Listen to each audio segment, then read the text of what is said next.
పెళ్ళీడు వచ్చిన ఆడపిల్ల మీద నువ్వు చేసుకోవడం తప్పు. బా నువ్వెన్నైనా చెప్పు, రేపు జరగబోయే పంచాయతీకి అబ్బాయి వెళ్ళటం నాకు ఇష్టం లేదు. నువ్వు నోరు మీద.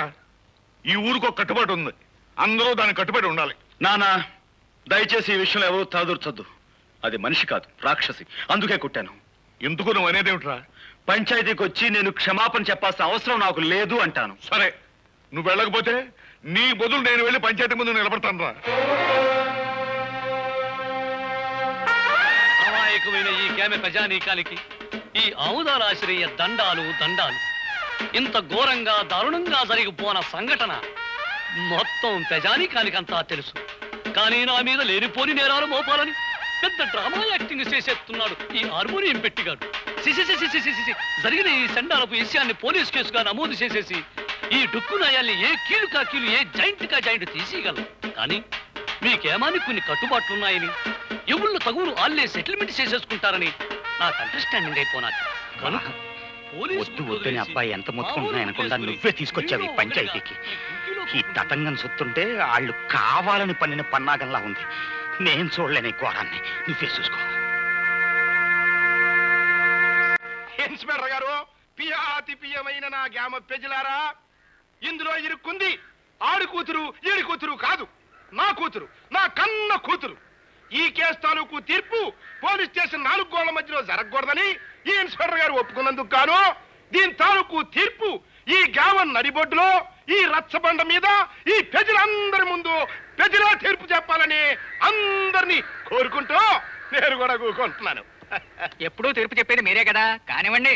నిజమేననుకో, తగు మా అమ్మాయికి సంబంధించింది కదా. మీ నిజాయితీ మీద మాకు నమ్మకం ఉంది, మీరే తీర్పు చెప్పండి. ఈ ఊళ్ళో ఉన్న ఆడపిల్లలందరూ నా సొంత కూతుళ్ళు లాంటి వాళ్ళు. ఒక ఆడపిల్లని మానభంగం చెయ్యబోయాడు అంటే అది ఘోరమైన నేరం. దానికి నేనిచ్చే తీర్పు మా అమ్మాయి చేత 100 కొరడా దెబ్బలు తింటమో, లేక మా అమ్మాయి కాళ్ళ మీద పడి దండబెట్టి క్షమించు అని 3 సార్లు పేదయ్య పట్టం. నేను ఏ తప్పు చేయలేదు. చెయ్యని తప్పుకు ప్రాణం పోయినా క్షమాపణ కోరను. ఆహా, చెయ్యని తప్పుకి క్షమాపణ కోరుకోవడం నామోసి అన్నమాట. అయితే చేసిన తప్పుకి కొరడా దెబ్బలు తిను. రే కొరడా.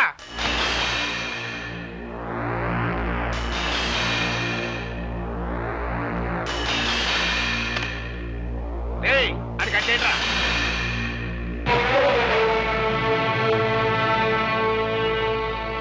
నాకు నేనుగా ఈ పంచాయతీకి వస్తే తప్ప నన్నెవ్వరూ తీసుకురాలేరు. నాకు నేనుగా దెబ్బలు తింటే తప్ప నన్ను కట్టి కొట్టే మొనగాడు ఈ చుట్టుపక్కల లేడు.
దగ్గర రాధమ్మ గారు గోపికన్ని కోడతో కొడుతున్నారమ్మా.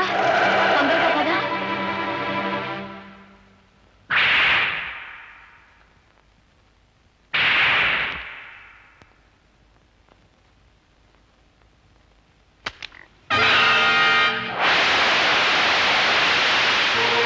నీ ఆవేశం తగ్గిందా?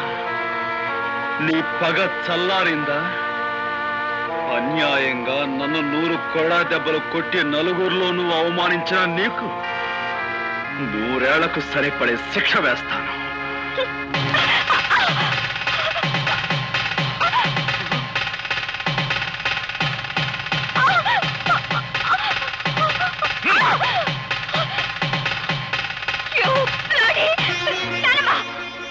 తప్పమ్మా, నీ పెళ్లి జరిగిపోయింది.